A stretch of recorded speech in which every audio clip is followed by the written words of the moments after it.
بسم اللہ الرحمن الرحیم۔ السلام علیکم دوستو، I am Areed Saleem, welcome to my YouTube channel Novel Orchard. کیسے ہیں آپ سب لوگ؟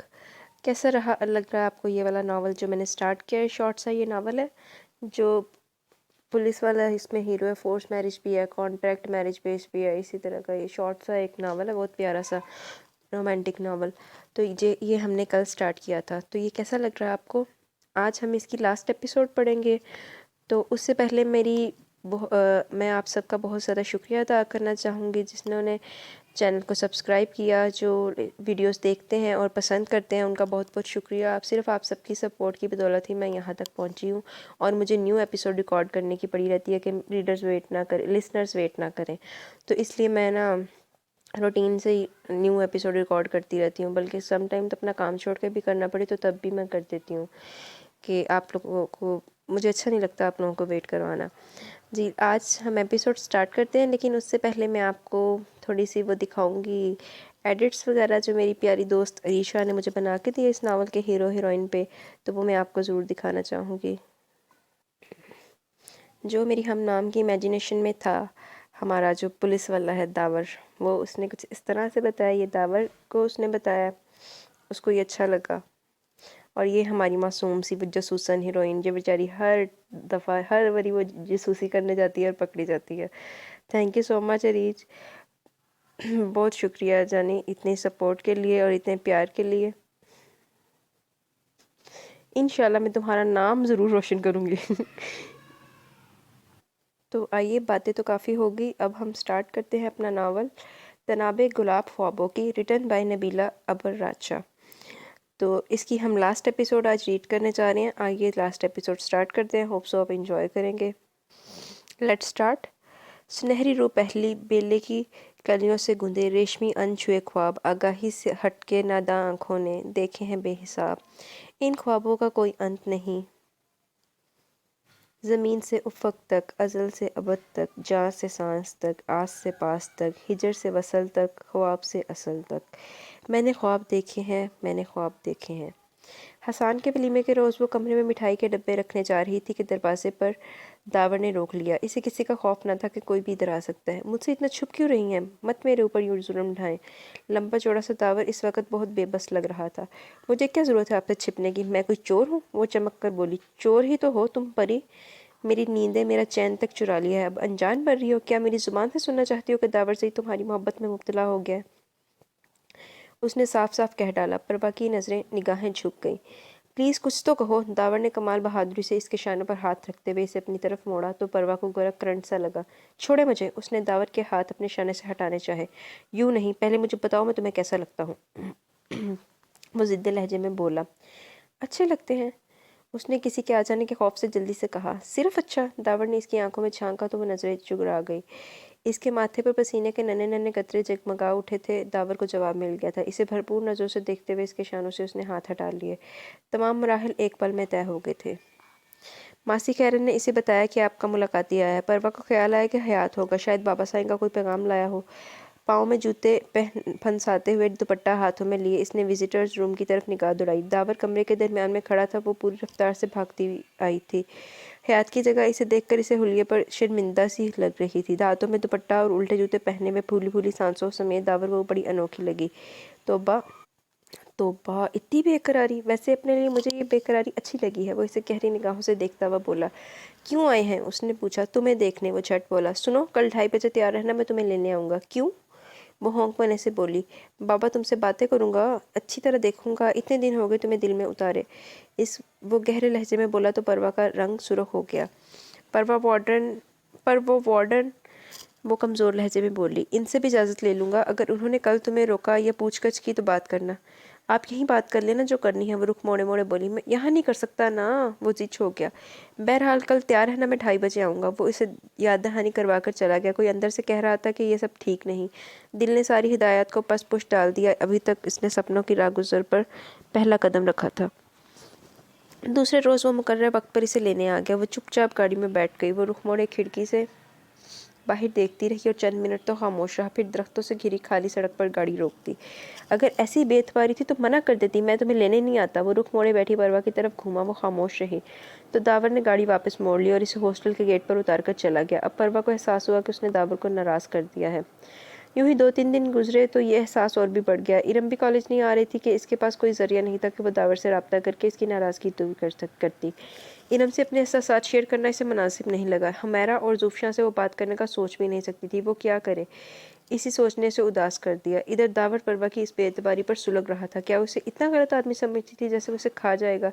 तभी तो रुख मोड़ कर बैठी थी। वो इससे शदीद नाराज़ था। इस नाराज़गी में आईजी, डीआईजी और डीएसपी के साथ होने वाली मीटिंग में भी दिमागी तौर पर गैर हाजिर रहा। दावर ने अपने ज़िले का रिकॉर्ड भी थके थके अंदाज में पेश किया तो आला अफसरान चौंक गए। क्यों जवान, थक गए हो इस ड्यूटी से? आईजी ज़ाहिद बेग ने शगुफ्ता अंदाज में मुस्कुराते हुए कहा तो वो अलर्ट हो गया। नहीं सर, ऐसी कोई बात नहीं है, बस कुछ गैर सरकारी मसाइल हैं, उसने यकीन दिलाने वाले अंदाज में कहा। मेरा ख्याल है कि कुछ दिनों के लिए छुट्टी कर लो। कई माह से तुम मुसलसल मुख्तलिफ केसेस पर काम कर रहे हो।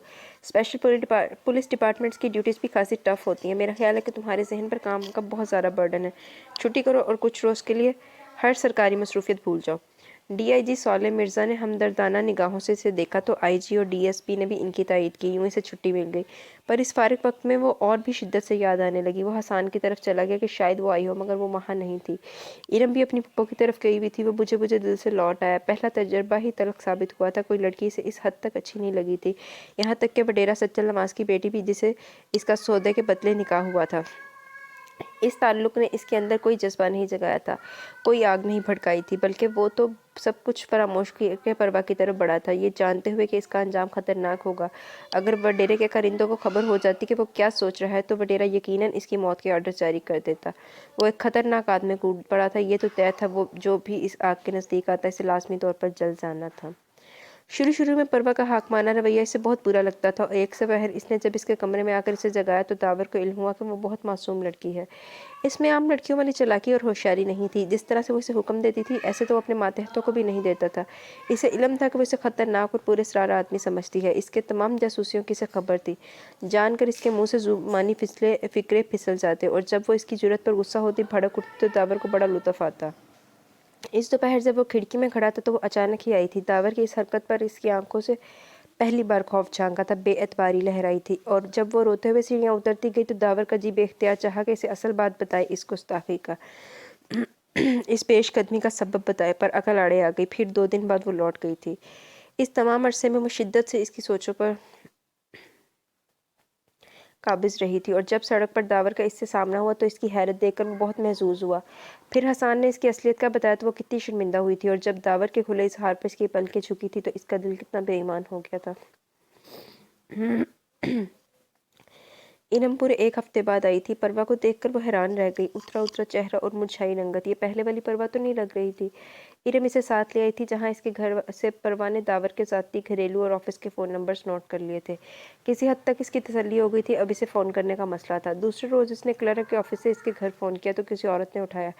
इसने बंद कर दिया। इस वक्त तो यकीनन वो अपने ऑफिस में होता होगा। इस सोच के तहत उसने दावर के ऑफिस का नंबर डायल किया जो सब इंस्पेक्टर खालिद दुरानी ने रिसीव किया। उसने बताया कि एसपी दावरजई छुट्टियों पर है। क्लर्क इसे मशकूक निगाहों से देख रहा था क्योंकि परवा के चेहरे से परेशानी साफ महसूस की जा सकती थी। तीसरी बार इसने दावर का ज़ाती नंबर डायल किया, इसने ही रिसीव किया। हेलो, दावरजई स्पीकिंग, वो अपने मखसूस रोबदार लहजे में बोला। हेलो, मैं परवा बोल रही हूँ। दूसरी तरफ इसकी आवाज़ सुनते ही परवा का लहजा भरा गया। वो दावर ने लाइन मुनक़ता कर दी, वो भी कुछ कम अनापरस्त नहीं था। दूसरे रोज़ फिर परवा ने फ़ोन किया। मोबाइल फ़ोन की बेल बज रही थी पर कोई इसे ऑन नहीं कर रहा था। वो समझ गई कि वो जानबूझकर ऐसा कर रहा है। उसने कोई क़यामत तो नहीं ढा दी थी जो वो यूँ कर रहा था। परवा इसकी नाराज़गी के ख्याल से परेशान हो गई थी। वो कैसे और कहाँ इसे मनाती, फ़ोन भी नहीं कर सकती थी। क्लर्क ख्वामख़्वाह इसे मशकूक नज़रों से देखता था। इस रोज़ सुबह इरम ने इसे बताया कि दावर भाई की फैमिली इनके घर डिनर पर इनवाइटेड है। इसने खुद ही इरम से कहा कि वो इसके घर जाएगी, आ जाएगी। इरम खुश हो गई थी। सानिया काफ़ी रोज़ मैके रहने के बाद आई थी। इसने भी परवा को देखकर खुशी का इजहार किया। वो लोग आ गए थे। परवा सारी शाम इकरा के हमरा किचन में घुसी रही। कई छोटे छोटे कामों में तजर्बा और महारत ना होते हुए भी हद तलमगा इनकी मदद करवाने की कोशिश की थी। ज़ाहिर है रिज़ल्ट अच्छा नहीं रहा था, पर इकरा ने इसकी दिल शिकनी के खौफ से इसे रोका नहीं था। बाद में उन्होंने ज़बरदस्ती से किचन से निकाला और कहा कि ड्राइंग रूम में मेहमानों के पास जाओ। वो मरे मरे कदमों से अंदर आई थी। शादी के हंगामे में माहकुल और शागुल ने इसका अच्छी तरह जायज़ा न ले सकी थी। फिर परवा ने खुद भी बेतकल्लुफ़ होने की कोशिश नहीं की थी। माहगुल और शागुल ने आज इसे गौर से देखा था। इन्हें वो बहुत अच्छी लगी थी। दोनों ने इसे अपने दरमियान बिठा लिया था। दावत फिर पर अभी तक इसकी नज़र नहीं पड़ी थी, पर इसे ने अच्छी तरह इसका जायज़ा ले डाला। लग रहा था कि इसकी नाराज़गी ने बहुत बुरा असर डाला है, क्योंकि पहले की निस्बत वो खिली खिली नहीं लग रही थी। दोनों माँ बेटी को खोई खोई सादा सी परवा बहुत अच्छी लगी थी। परवा कुछ देर बैठने के बाद उठ आई। इसे रोना आ रहा था। आंसू छुपाने के लिए वो छत पर चली गई। दावर भी बहाना बनाकर उठ गया। इसे मालूम था कि वो छत पर ही होगी। वाकई वो वहीं थी। आहट से वो जान गई कि वही होगा। आंसुओं के रेले पर इसने बमुश्किल पन बांधा। वो आगे बढ़ाया था। परवा नीचे जाना चाहती थी, पर आगे वो चट्टान की तरह ऐस्तादा था। वही खौफ इस पर हमलावर हुआ। अगर कोई छत पर आ गया तो वो सहम सी गई। आगे से हटे, मुझे जाने दे। इसने आंखों को ज़ोर ज़ोर से रगड़ा। वो आगे से हट गया। इस खुशफहमी में मत रहना कि मैं तुम्हें देखने या मिलने आया हूँ। दावर की अजनबी सी आवाज़ इसने अपने पीछे सुनी तो किसी के ऊपर आ जाने का खौफ इसके अंदर ही कहीं कुंडली मारकर बैठ गया। वो पलट आई। क्यों मुझे सज़ा दे रहे हैं? कितनी बार मुश्किल से आपका नंबर मिला है, पर आप तो मेरी आवाज़ सुनते ही फ़ोन बंद कर देते थे। माफ़ कर दे, मुझसे नाराज़ मत हो। ये मेरी बर्दाश्त से बाहर है। उसने हाथ जोड़ दिए। फिर लहजा फिर भर आ गया। दावर को तरस आ गया। अगर मेरी नाराज़गी बर्दाश्त नहीं कर सकती तो मुझे नाराज़ करने वाली बात क्यों करती हो? आई स्वेयर आइंदा नहीं करूँगी। वो जल्दी से बोली। वादा? दावर ने अपना हाथ इसके सामने किया तो वो बोली, वादा? अभी तो कह रही थी कि नाराज़ करने वाली बात नहीं करूँगी, फिर इतनी जल्दी अपनी बात को छुटला दिया। क्या क्या किया है मैंने? वो परेशान हो गई। अब तुम मेरा दिमाग ख़राब कर रही हो। वो आहिस्ता से बोला तो वो उलझी नज़रों से इसे देखने लगी। दावर की आंखों में शरारत थी, रक्सा थी। मैं जाऊँ? वो हाथ मरोड़ रही थी। अभी नज़र ही शराब नहीं हुई है। दावर का लहजा भारी हो गया तो वो घबरा गई। नीचे सब मुझे ढूंढ रहे होंगे, प्लीज़ मुझे जाने दे। वो लजाजत से बोली तो वो आगे से हट गया। जाते जाते इसने परवा को याद दिलाया कि कल वो इसे लेने आ रहा है। दूसरे रोज़ वो इसे ले गया था। रास्ते में इसने बताया कि वो इसे घर ले जा रहा है, मम्मा और शागुल से मिलवाने। मगर मैं कल ही तो इनसे मिली हूँ। वो घबरा गई थी। कल किसी और तरीके से मिली थी, आज किसी और तरीके से मिलवाऊंगा। वो मानी के लहजे में बोला। वो दुआ कर रही थी कि काश आज दावर इसे घर ना लेकर जाए। शायद इसकी दुआ में असर नहीं था, जब ही तो इस वक्त इसके ड्राइंग रूम में बैठी थी। दावर अपनी मम्मी और बहन को बुलवाने गया हुआ था, पर वो दोनों कुछ देर पहले ही सदफ की तरफ निकली थी। इसके घर तीसरे बच्चे की वलादत आज ही मुतवक्के थी। अकरम ने इसे बताया था कि बेगम साहिबा का हुक्म है आप भी कल गांव तशरीफ़ ले जाएं। उसने ये सब जब परवा को बताया तो वो हल्की फुल्की हो गई। इतनी जल्दी वो इसकी ममा और बहन का सामना इस हैसियत में नहीं कर सकती थी। दावर ने इसे पूरा घर दिखाया और आखिर में अपने बेडरूम में लाया। तुम बैठो, मैं मुलाजिम को ऑर्डर देकर आता हूँ। मुलाजिम मेहमान की खातिर मदारत के लिए कुछ तैयार करे। इतना अहम मेहमान आया, तुम तब तक मौसीकी से दिल बहलाओ। उसने सामने पड़े डेक की तरफ इशारा किया और चला गया। वो कमरे का जायज़ा लेने लगी, इतने में वो लौट आया। कमरे अरे मैंने कहा था कि मौसीकी से दिल बहलाओ। वो इसके सामने बैठ गया। कितना अच्छा लग रहा है ना, बस यूं, बस मैं और तुम हैं। तुम कुछ बोलो तो मैं तरस गया हूँ तुम्हारी ज़ुबान से कोई प्यार भरी बात सुनने के लिए। मैं क्या बात करूँ? वो कारपेट को देखते हुए बोली। अच्छा मेरी तरफ देख ही लो, इतनी बुरी शक्ल नहीं है मेरी। वो उठकर इसके बराबर बैठ गया। अच्छा मेरी दुल्हन बनोगी? उसने एक मुश्किल सवाल कर दिया। परवा की नज़र पैर के नाखूनों पर टिक गई। परी क्यों मेरा इम्तिहान ले रही हो? क्यों मेरे ज़बत को आजमा रही हो? वो झंझला गया। मैं मम्मी से बात करूँगा, फिर वो तुम्हारे घर आएंगी तुम्हारे वालिदैन से बात करने, क्योंकि तुम्हें आना तो यही है मेरे लिए, मेरे पास मेरी बनकर। दावर का लहजा भारी हो गया। वो किसी ख्वाब किसी कैफियत में ख्वाब से चौंकी। वो क्या कह रहा था भला? ये कैसे हो सकता था? बाबा साईं इसकी जल्द शादी की फ़िक्र में थे, और ये दावर इसे कौन सी दुनिया में ले जा रहा था जहाँ से वापसी का रास्ता नहीं था। ये अनजाने में वो क्या कर बैठी थी? क्यों इसे सब कुछ जानते बूझते हुए भी हौसले दिलाए थे कि वो इसकी हमराही के ख्वाब देखने लगा।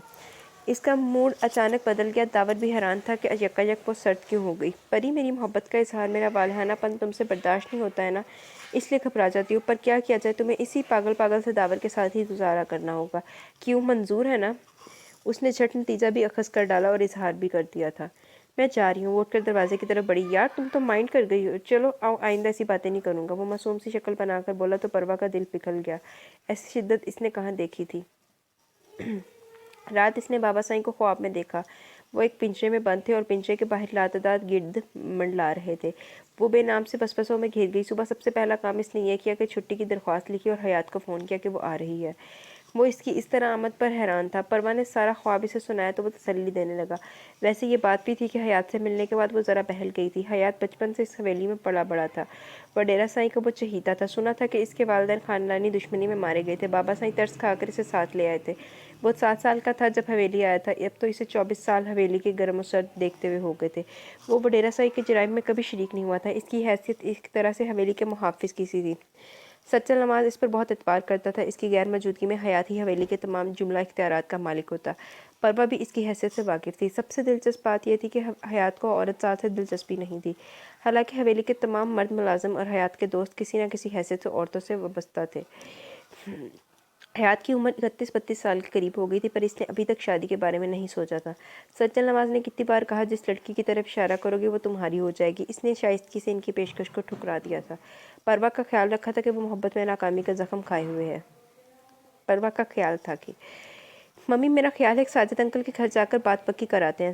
صدف اور شاگل نے رائے دی۔ ٹھیک ہے کل چلتے ہیں، مجھے تو اس لڑکے نے عاجز کر رکھا ہے، ماں گل بولی۔ ممی ارم کی دوست دیکھی تھی آپ نے، کتنی پیاری ہے؟ شاگل بولی تو وہ سوچوں میں کھو گئی۔ ہاں مجھے وہ بچی بڑی اچھی لگی ہے، پر ہم اشارے کنائے میں اقرا کے لیے نہ کہہ چکے تو یقیناً میں اسے ہی دعوت کے لیے چنتی۔ انہوں نے ٹھنڈی سانس بھری۔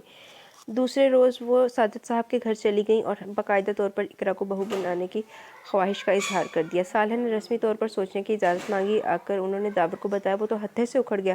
مجھ سے پوچھ نہیں سکتی تھی، اب مر تو نہیں گیا تھا میں؟ وہ بالکل ہی آؤٹ ہو گیا۔ لو مرے تمہارے دشمن کیوں بدفعلے منہ سے نکال رہے ہو؟ ماں گل دہل گئی۔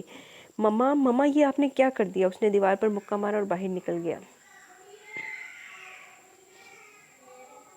آپ ہی میرا خیال ہے کہ بھائی کسی اور کے ساتھ کمٹمنٹ کر چکے ہیں، تبھی اتنا غصہ آیا۔ اب کیا ہوگا؟ وہ پریشان ہوگی۔ صدف کے چہرے پر بھی سوچ کی پرچھائیاں تھیں۔ دوسرے روز صالح کا فون آ گیا کہ ہمیں داور کا پرپوزل منظور ہے۔ ماں گل نے شوہر کو تمام صورتحال بتائی تو انہوں نے کہا کہ اب ہم زبان دے چکے ہیں، جا کر رسم کر رہے ہیں۔ وہ خاندان کی دوسری عورتوں کے ساتھ صالح کے گھر چلی گئی۔ حیات آج داور سے فائنل بات چیت کرنے آیا تھا۔ وڈیرا سائیں کا پیغام اسے علی رنو کے توسط سے ملا تھا۔ داور گھر پر نہیں تھا، البتہ ان کی ادھیڑ عمر ملازمہ نے بتایا کہ وہ داول کے سسرال رسم کرنے گئے ہیں۔ وہ الٹے قدموں لوٹا تھا۔ لینڈ کروزر اتنی تیز رفتاری سے چل رہی تھی کہ کئی دفعہ اس کی ٹکر ہوتے ہوتے بچی۔ اسے کل وڈیرا سائیں کو رپورٹ دینی تھی۔ انہیں CIA کے جنرل ہیڈ کوارٹر میں منتقل کر دیا گیا تھا۔ بڑے پاپڑ بیلنے کے بعد سچل نواز کی سے مختصر سی بات چیت ہوئی۔ اپنے مالک کی ہدایت کو اچھی طرح ذہن نشین کرنے کے بعد وہ واپس ہوا۔ داور دونوں ہاتھوں سے سر تھامے بیٹھا ہوا تھا۔ ممی رسم کر آئی تھی۔ وہ خود کو 3 لڑکیوں کا مجرم سمجھ رہا تھا، ایک جو سکھر میں اس کی منکوہا کے نام سے بیٹھی تھی، دوسری اقرا اور تیسری پروا، اس کا خواب، اس کی چاہت پسند، جس کے ساتھ کہ اس نے خواب دیکھنے شروع کیے تھے۔ رحمان صاحب نے صاف صاف کہہ دیا تھا، میاں صاحب زادہ شادی تمہاری اقرا سے ہی ہوگی، یہ خوابوں وغیرہ کو ذہن سے جھٹک دو۔ ارم کا فون آیا، تم تو حویلی جا کر چپک ہی گئی ہو، واپس آؤ تو ایک زبردست سی نیوز سناتی ہوں۔ اقرا پی کی بات طے ہوگی، کس کے ساتھ طے ہوئی واپسی پر بتاؤں گی۔ اس نے تجسس برقرار رکھا۔ ارم ابھی بتا دو نا، اس سے رہا نہیں جا رہا تھا۔ نہیں بھائی یہ تو سرپرائز ہے، اس نے انکار کر دیا۔ پروا سے رہا نہیں کیا، اس نے داور کے آفس فون کر دیا، معلوم ہوا کہ وہ IG کی طرف گئے ہیں۔ اس نے مایوسی سے ریسیور رکھ دیا۔ پتہ نہیں اس سفر کا کیا اختتام ہونا ہے، وہ گھٹنوں پر تھوڑی رکھے سوچ رہی تھی۔ اس نے داور کے خیال سے پیچھے چھڑانے کی بہت کوشش کی تھی اور پہلے مرحلے پر ان ناکام ہو گئی، بے اختیار ہو گئی تھی۔ ابھی تک اس نے اپنی نکاح والی بات داور سے چھپائی ہوئی تھی، اگر وہ بتا دیتی تو جانے اس کا کیا ری ایکشن ہوتا۔ داور تھوڑا سا کھانا کھانے کے بعد ٹیبل سے اٹھ گیا۔ ماں گل اور رحمان ایک دوسرے کو دیکھ کر رہ گئے۔ اس کا رویہ وہ خوب جان گئے تھے۔ شاید اس کا خیال تھا کہ اس طرح وہ اپنی بات منوانے میں کامیاب ہو جائے گا۔ وہ بستر پر جوتوں سمیت لیٹا چھت کو گھورے جا رہا تھا۔ اگر پری کو خبر ہو جائے کہ اس نے ایک لڑکی سے نکاح کیا ہوا ہے اور ادھر گھر والے اس کے لیے ایک اور لڑکی پسند کر رہے ہیں تو اس معصوم سی لڑکی کا دل یقیناً ٹوٹ جاتا۔ کیوں نہ حسان سے مل کر میں ساری بات اسے بتا دوں، وہ اپنے گھر والوں کو کنونس کر لے گا کہ سچل نواز کی شہزادی کو طلاق دے دوں۔ پتہ نہیں یہ طریقہ مناسب ہے یا نہیں، پری کو علم ہوا تو شاید زمین آسمان ایک کر دے۔ اوہ میرے خدا، میں کیا کروں؟ اس نے تکیہ اٹھا کر آنکھوں پر رکھ لیا۔ وہ اس کے ہاسٹل گیا تو وارڈن سے معلوم ہوا کہ وہ اپنے گاؤں گئی ہوئی ہے۔ اسے تو پری کا فون نمبر بھی معلوم نہیں تھا۔ ارم یا اس کے گھر والوں سے اس کا نمبر مانگنا موجودہ صورتحال میں ناممکن تھا۔ اسے اب صبر سے اس کی واپسی کا انتظار کرنا تھا۔ یہ خیال تو کبھی اس کے ذہن میں آیا ہی نہیں کہ وہ پری کا نمبر کالج ریکارڈ سے بھی معلوم کر سکتا ہے۔ سچ ہے پریشانی میں انسان کو سامنے کی بات بھی پتہ نہیں چلتی۔ اقرا کچھ دیر اور رک جاؤ، فراز بھائی آتے ہی ہوں گے، تمہیں چھوڑ آئیں گے۔ اروب نے اسے روکنا چاہا۔ اقرا صبح سے اس کی طرف آئی ہوئی تھی۔ اروب نے ہی کہا تھا کہ تمہیں ڈراپ کرنے کی ذمہ داری میری ہے۔ اروب کے فراز بھائی کی آمد کا کچھ پتہ نہ تھا۔ اوپر سے مغرب کا وقت ہو رہا تھا۔ گھر سے 2 بار صالح کا فون آ گیا تھا کہ کسی طرح بھی آؤ، تمہاری ہونے والی سانس اور نندیں آئی ہوئی ہیں، کتنی بار تمہارا پوچھ چکی ہیں۔ हसान भाई तो खैर ड्यूटी पर थे, हारून तो रहता ही गायब था, वरना वो इनमें से किसी को भेज देती। बमुश्किल अरूप से इजाज़त लेकर निकली। अभी वो सड़क पर खड़ी किसी रिक्शे और टैक्सी की तलाश में नजरें दौड़ा रही थी कि मगरिब की अजान होने लगी। ये एक निस्बतन सुनसान सी सड़क थी। इस वक्त तो ट्रैफिक का जोर वैसे भी यहाँ कम हो जाता था। इसे महसूस हुआ कि जैसे अरूप की बात ना मानकर उसने गलती की है। रफ्ता रफ्ता अंधेरा बढ़ने लगा था। वो दिल में परेशान होकर आयतुल कुर्सी का विर्द कर रही थी जब वो तरीक शीशों वाली पजारो इसके ऐन नज़दीक आकर रुकी। दरवाज़ा खुला और इसमें से गन बरदार बाहर निकला। वो पीछे हटने का इरादा कर ही रही थी कि इसी गन बरदार के पीछे से एक और शख्स बाहर निकला और इसके मुंह को हाथों से दबाकर गाड़ी के खुले दरवाजे से अंदर धकेलने लगा। इकरा के हवास मुख्तल होते गए। रही सही कसर क्लोरोफॉर्म में भीगे इस रुमाल ने पूरी कर दी जो इसकी नाक पर रखा गया था। हयात ने एहतियात से इसका सर और ऊपरी धड़ अपने शाने से उठाकर सीट पर डाला जो बेहोशी के दौरान इसके ऊपर आ गिरा था। जिंदगी में पहली बार इसने वडेरा साई के हुक्म पर कोई गैर कानूनी काम किया था, वरना इससे पहले इसके हाथ साफ थे।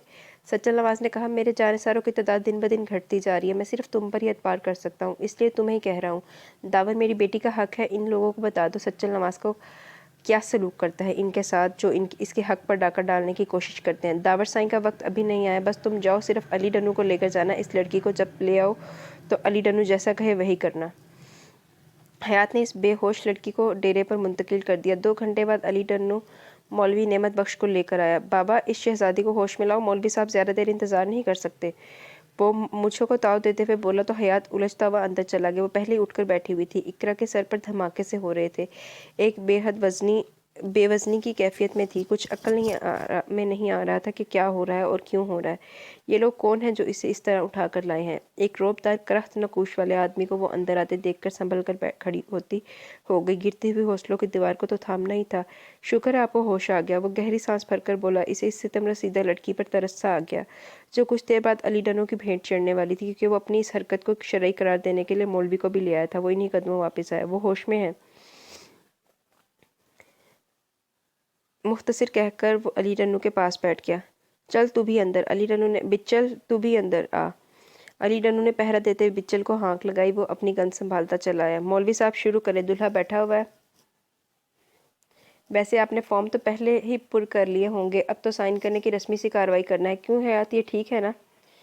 वो मुस्कुराता हुआ इसकी तरफ मुड़ा। वडेरा साईं का हुक्म है कि हयात तुम्हें इस मकफिया लड़की से शादी करनी है। अली डरू ने जैसे इसके कानों में पिघला हुआ सीसा अंडेला। साइन करने और मौलवी नेमत बख्श के जाने के बाद भी हयात वहीं बैठा रहा। डन्नू, ये सब गलत है। इसका ज़मीर गवारा नहीं कर रहा था। एक तो ये पढ़े लिखे लोगों के साथ बड़ी खराबी होती है, हर बात में गलत और ठीक के चक्रों में पड़ जाते हैं। डनू ने इसे मलामत करती हुई निगाहों से घूरा। डनू, ये शादी गन पॉइंट पर हुई है। बाबा, कौन से गन पॉइंट पर? बिच्चल या तुम? बिच्चल, मैं? ये तुम? कौन इसकी कनपट्टी पर रिवॉल्वर रख कर खड़ा था? कोई भी तो नहीं। वो तंजिया हंसा। तुम नहीं जान सकोगे डनू, अगवाशुदा लड़की की मजबूरियां भी तो गन पॉइंट ही होती हैं। वो थके थके अंदाज में बोला तो डनू ने हाथ उठा दिए। बस करो ये किताबी बातें, जहर लगती है मुझे। इन किताबी अकवाल ने क्या दिया है हमें? ये हरफ हमें रोटी नहीं दे सकते, बीमारी में दवा नहीं दे सकते। क्या दिया है मुझे? मास्टर्स में इकनॉमिक्स की डिग्री ने। डनू तलखी से हंसा तो इसे रहा न गया। अपनी नाकामी का इल्ज़ाम तलीम को मत दो, हयात ने इसे टोका। अच्छा नहीं देते, तुम तो यहाँ से हटो, तुम्हारी नई नवेली दुल्हन इंतज़ार करी होगी तुम्हारा। उसने बेबाकी से हयात को आंख मारी। हयात को पहली बार आज वडेरा साईं के इस अमल से इख्तलाफ हुआ। रोती हुई इकरा को देखकर ये एहसास और भी शदीद होता जा रहा था कि वो हारे हुए जवारी की तरह नंगे फर्श पर बैठी घुट घुट कर रो रही थी। देखिए खुदारा, चुप कर जाए, मुझसे बर्दाश्त नहीं हो रहा। वो घुटनों के बल इसके करीब बैठ गया। तुम्हें क्या खबर मैं क्यों रो रही हूँ? जिनके ज़िया होते हैं वही रोते हैं। तुम तो नहीं रो रहे हो क्योंकि तुम्हारा कोई नुकसान नहीं हुआ। मुझे तो ये भी इल्म नहीं कि मुझे किस जुर्म की सज़ा मिली है। तुम्हें मालूम है मेरे घर वालों पर क्या क़यामत गुजर रही होगी? दूर हो जाओ मेरी नज़रों से, चले जाओ यहाँ से। तुम्हें अपनी माँ का वास्ता। इकरा चीख पड़ी। दिल पर शदीद बोझ लिए वो उठ आया। अली डन्नू जा चुका था। बिच्चल इसी तरह गन लिए बाहर गेट पर टहल रहा था। खुदारा, मेरी बच्ची को कहीं से ले आए। कल सुबह गई है और आज तो रात के 10 भी बज गए हैं। अरूप का घर इतना दूर तो नहीं है। साले पर अजीब हज़ियानी कैफियत तारी थी। कल तमाम रात कोई भी नहीं सो सका था। साले ने मगरिब के बाद फिर अरूप के घर फ़ोन किया तो उसने कहा कि काफ़ी देर हो गई है इकरा को गए हुए। इस वक्त तक दावर के घर वाले चले गए थे। उन्होंने फिर फ़ोन किया और हारून को भी दौड़ाया। रात के 8 बज रहे थे। अब तो अरूप भी परेशान हो गई। हारून भी मायूस वापस आया। तमाम रात तीनों बाप बेटे इकरा की تلاش میں ہر ممکن جگہ گئے، بدنامی کے ڈر سے وہ تھانے بھی نہیں جا سکتے تھے، خود ہی کوششیں کر رہے تھے۔ حسان اس معاملے میں اپنے اثر و رسوخ سے کام لے رہا تھا اور آج رات کے 10 بج گئے تھے۔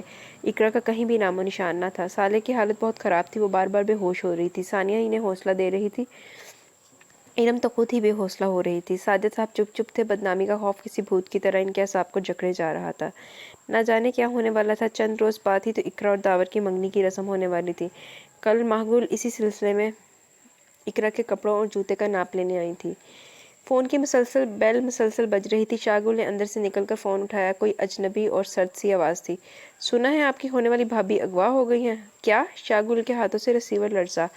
ہاں، اقرا ساجد کو اغوا ہوئے آج تیسرا دن ہے۔ حیرت ہے، آپ کو پتہ ہی نہیں۔ دوسری طرف سے تنزیہ کہہ کر لائن کاٹ دی گئی۔ اس نے اندر آ کر ماں کو بتایا۔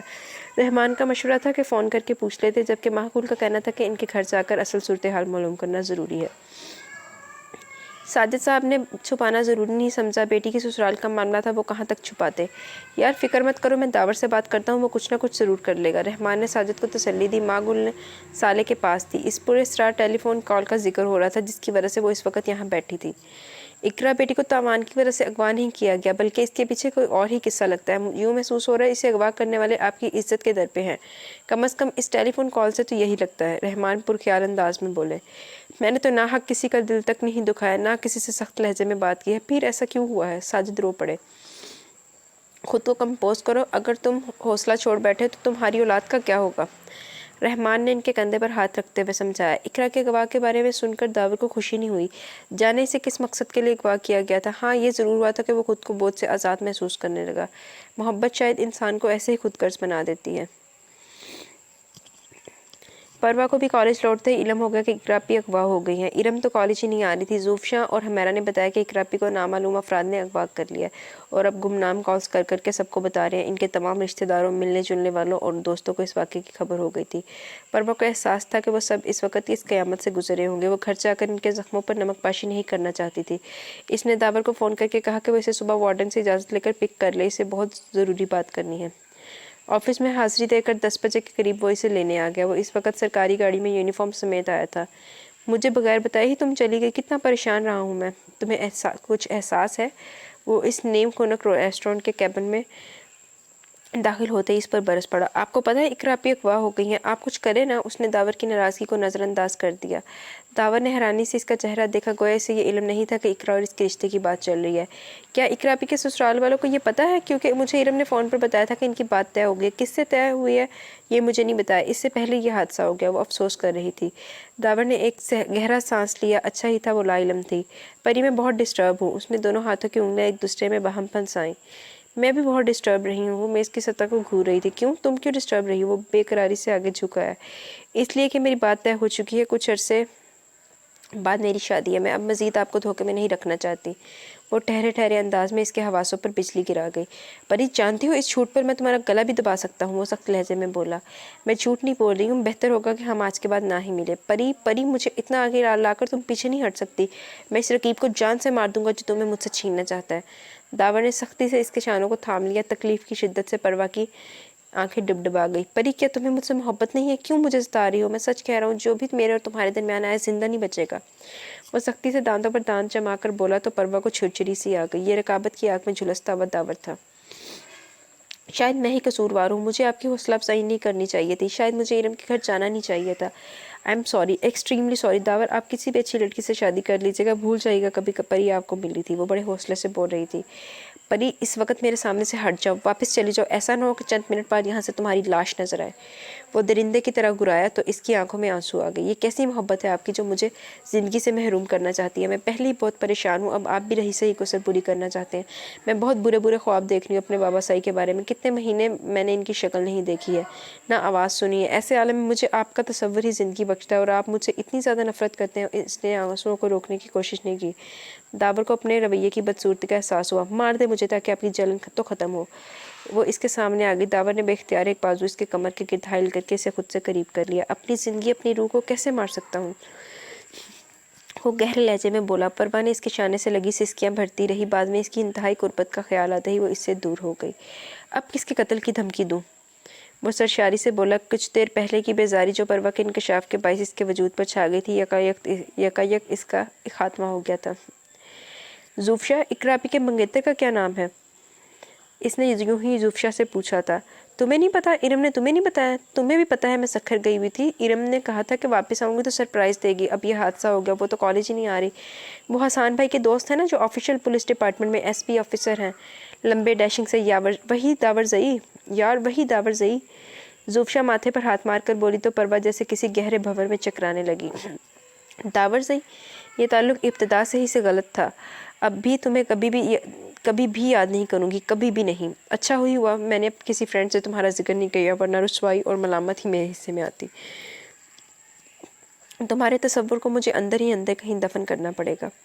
कहाँ भी थी मेरी अनजान आँख, कहाँ भी था कि ख्वाब ना देखो, इस राह पर ना चलो जहाँ पाँव फिगार हो जाएं और रिश्ते भी खार हो जाएं। इतने ख्वाब ना देखो कि इन्हीं आंखों में रहने के लिए जगह ना मिले। मगर ख्वाब देख देख के मेरी आगाही से अनजान आंखों ने दरिया होना सीख लिया है। दिल ने दर्द सहना सीख लिया है, जज्बों ने सर्द रहना सीख लिया है। दावत दो बार इसे हॉस्टल मिलने आया। परवा ने इनकार कर दिया, मिलने से सामने ही नहीं आई। इसने कितनी बार वार्डन के ऑफिस फ़ोन करके इसे बुलाया, पर वो रिसीवर थामे खामोशी रही। वो हेलो हेलो ही करता रह गया। अभी वो परवा के इस रवैये पर खोल ही रहा था कि एएसआई ने किसी हयात के आने की इतला दी, जो इसने फौरी मुलाकात का ख्वाहिशमंद था। ले आओ अंदर, फ़ौरन अंदर। उसने आज तख्त या तख्ता करने का फ़ैसला कर लिया था। सलाम दावर साई। हयात सलाम करके बैठ गया। कहो कैसे आना हुआ? वो खुश्क लहजे में बोला। दावर साईं, वडेरा साईं ने कहा है कि बीबी साईं के हक पर जो डाका डालेगा इसका हाल ऐसा ही होगा, और उन्होंने ये भी कहा है कि आप बीबी साईं को 2 हफ्तों के अंदर अंदर ले जाएं, वरना बहुत बुरा होगा। हयात के लहजे में खुली धमकी थी। पेट्रोल को जैसे किसी ने दिया सलाई दिखा दी। हयात, अपने साईं और वडेरी से कह दो कि मुझे ये बंधन मंजूर नहीं। 3 हफ्ते के अंदर तलाक के कागजात तैयार करके भिजवा दूंगा। वो जहरखंद लहजे में बोला तो हयात का चेहरा सुर्ख हो गया। यूं लग रहा था जैसे अभी खून छलक पड़ेगा। इकरा को तो हमने इज्जत बना लिया है, पर इससे इज्जत नहीं बनाएंगे जो बीबी साईं और आपके दरमियान है। हयात तेज तेज कदमों से निकल गया। दावर ने सर थाम लिया। इसे हयात के अल्फाज याद आए। इकरा को हमने इज्जत बना लिया है। इसे असल बात की तह तक पहुंचने में एक लम्हा लगा। सज्जाद, राना, दुरानी, मेरी जीप फ़ौरन निकालो। वो आंधी तूफान की तरह रफ्तार से कंपाउंड में आया था, पर तब तक हयात निकल चुका था। उसने हसान को फ़ोन करके कहा कि इकरा का सुराग मिल गया। उसने सक्खर के डीसी को फ़ोन करके मदद तलब की। हालात के पेश नज़र वो सिर्फ हसान को लेकर जा रहा था। डेरे पर इन्हें किसी खास मज़ाहमत का सामना नहीं करना पड़ा। सिर्फ बिच्चल ही था जिसने हथियार डाल दिए थे, बाकी पहले ही गायब हो चुके थे। इकरा अंदर थी। हसान को देखते ही वो तमाम सबक खो बैठी। पूरी तरह चीखें मारती वो भाई से लिपटी थी, जिसकी आंखें खून रंग हो रही थी। इसे अभी तक ये इल्म नहीं हो सका था कि इसकी बहन को किस मकसद के लिए अगवा किया गया है। बिच्चल ने तशद्दुद के बाद भी ज़ुबान नहीं खोली थी। बीबी साईं, ये है आपका पासपोर्ट और ये है टिकट। आप बस परसों तक चलने की तैयारी करें। यहाँ अब आपके खैर ख्वाह कम ही हैं। हयात के लहजे में महसूस किया जाने वाला दुख था। इसने परवा को बता दिया था कि इसके शौहर ने रुखसती करवाने से इनकार कर दिया है और इसे तलाक दे रहा है। इसी वजह से इसने सच्चा नमाज के हुक्म पर परवा के लिए रातों रात अमेरिका के वीज़े का बंदोबस्त किया था। दावर के लिए वडेरी ने जो सज़ा तजवीज़ की थी वो बहुत इबरतनाक थी। हयात, मुझे इस शख्स का एड्रेस दे दो। मैं इसे देखना चाहती हूँ जो मुझे ठुकरा रहा है। इसके अंदर पुरानी हाकमाना तबीयत की परवाह बेदार हो गई थी। आप खुद मेरे साथ आएँ, ले चलता हूँ मैं। हयात इसे दावर के ऑफिस ले गया। वो नहीं था। होता तो मिलता। अपने एसपी से कह देना वडेरी आई थी। मैं इस सूरमा की शक्ल देखना चाहती थी। वो नखूद से कहती वापस लैंड क्रूज़र में बैठ गई। साले बेगम बार बार इकरा को हाथ लगाकर इसके होने का यकीन कर रही थी। इकरा की इस इत्तला ने घर भर के होश उड़ा दिए कि इसका निकाह हो चुका है। ये कैसे हुआ? तुम मुझे बताती, इसकी शक्ल दिखाती, जिंदा ना छोड़ता इसे। हसान का खून खोल रहा था। भाईजान, वो कह रहे थे कि दावर इनकी वडेरी की अमानत है और जो इसकी तरफ आंख उठाकर देखेगा वो बुरा हशर करेंगे। इसका मुलाजिम वहाँ बातें कर रहे थे कि दावर ने इनकी वडेरी से निकाह किया हुआ है और अब मुकर रहा है। इकरा ने तफसील बताई। ओह नो, इसे यकीन नहीं आ रहा था। पर दावर ने मुझसे जिक्र नहीं किया। वो अभी तक बेयकीन था। भाईजान, यही सच है। इस सच का पता लगाने के लिए मेरे ख्वाबों को पैरों में किरचियाँ चुभ गई हैं। वो रोती हुई अंदर चली गई। हयात इसकी ज़िद पर इसे दावत के घर लिए जा रहा था। कल परवा को वैसे भी चले जाना था। वो बस बाबा साईं के मुंतखब करदा अच्छे शख्स की शक्ल देखना चाहती थी। इसे इसकी हैसियत याद दिलाना चाहती थी। हयात ने बताया कि वो एक मामूली सा अफसर है। गाड़ी जब गेट से अंदर दाखिल हुई तो तब वो ख्यालात से चौंकी। इर्द गिर्द का माहौल मानूस लग रहा था। जाओ अपने एसपी को बुला कर लाओ। वह यूं ही गाड़ी से टेक लगाए खड़ी थी। इरम को अच्छी तरह याद था ये लड़की अकरम को अच्छी तरह याद था कि ये लड़की पहले भी आ चुकी थी, पर तब तो वो इतनी अकड़ी अकड़ी नहीं थी। अंदर से दावर, मागुल और शागुल तीनों साथ निकले। अकरम के बताने का अंदाज ही ऐसा था। परी तुम? वो हैरानी के मारी यही कह सका। بی بی سائن یہی ہے وہ جن کے ساتھ آپ کا نکاح ہوا ہے؟ حیات آہستگی سے بولا تو ہزاروں پہاڑ آوازیں بلند اس کے سر پر گرنے لگے۔ تو تم ہو جو مجھے ٹھکرا رہے ہو؟ وہ سرد لہجے میں بولی۔ پری اندر آؤ، بیٹھ کر بات کرتے ہیں۔ وہ حیرانی کے شوق سے نکل کر اس کی طرف بڑھا۔ خبردار جو ایک قدم بھی آگے بڑھایا۔ وہ انگلی اٹھا کر بولی۔ شاگل اور ماگل حیران تھی کہ قصہ کیا ہے، ارم کی دوست داور سے یوں حاکموں والے انداز میں کیوں بات کر رہی ہے؟ داور زئی، تمہیں تو رشتوں کا بھرم رکھنا بھی نہیں آتا۔ اس خیال کو ذہن سے نکال دو کہ تم سے کہوں گی کہ مجھے طلاق مت دو۔ تمہارا اصل چہرہ میں نے دیکھ لیا ہے۔ حیات چلو واپس۔ وہ گاڑی میں بیٹھ گئی۔ ادھر اس کی گاڑی گیٹ سے نکلی اور ادھر صالح اور حسان کی گاڑی اندر داخل ہوئی۔ وہ تینوں ابھی تک وہیں کھڑے تھے۔ داور خود کو یقین دلا رہا تھا کہ یہ وہی پری ہے جسے وہ چاہتا ہے۔ نکاح کے وقت اس نے ٹھیک طرح سے نام ہی نہیں سنا تھا۔ اسے اگر خبر ہوتی کہ وڈیری اور پری ایک ہی شخصیت ہے تو وہ کبھی حیات کو مایوس نہ لوٹاتا۔ ادھر ماگل حیران تھی کہ پروا بار بار نکاح اور طلاق کا ذکر کیوں کر رہی تھی۔ اب اوپر سے صالح، حسان اور ساجد چلے آئے تھے۔ ان کے لبوں پر وہی قصہ تھا جو پروا تھوڑی دیر پہلے سنا کر گئی تھی۔ اس نے سر جھکا کر اعتراف کر لیا کہ وڈیرا سچل نواز کو گرفتار کرنے کی خاطر اسے یہ نکاح کرنا پڑا تھا۔ حسان کو یقین ہی نہیں آ رہا تھا کہ پروا اسی سچل نواز کی بیٹی ہے جو بین الاقوامی دہشت گرد ہے۔ داور، تم نے ہمیں بتایا تک نہیں؟ سب اسے ملامت کر رہے تھے۔ وہ اس وقت کسی کا بھی سامنا کرنے کی پوزیشن میں نہیں تھا۔ گاڑی لے کر باہر نکل آیا۔ حیات کو علی ڈنو نے اطلاع دی کہ وڈیرا سچل نواز کو CIA کے ہیڈ کوارٹرز میں کھانے میں زہر ملا کر قتل کر دیا گیا ہے۔ اب پروا سے چھپانے کا کوئی کیا فائدہ تھا؟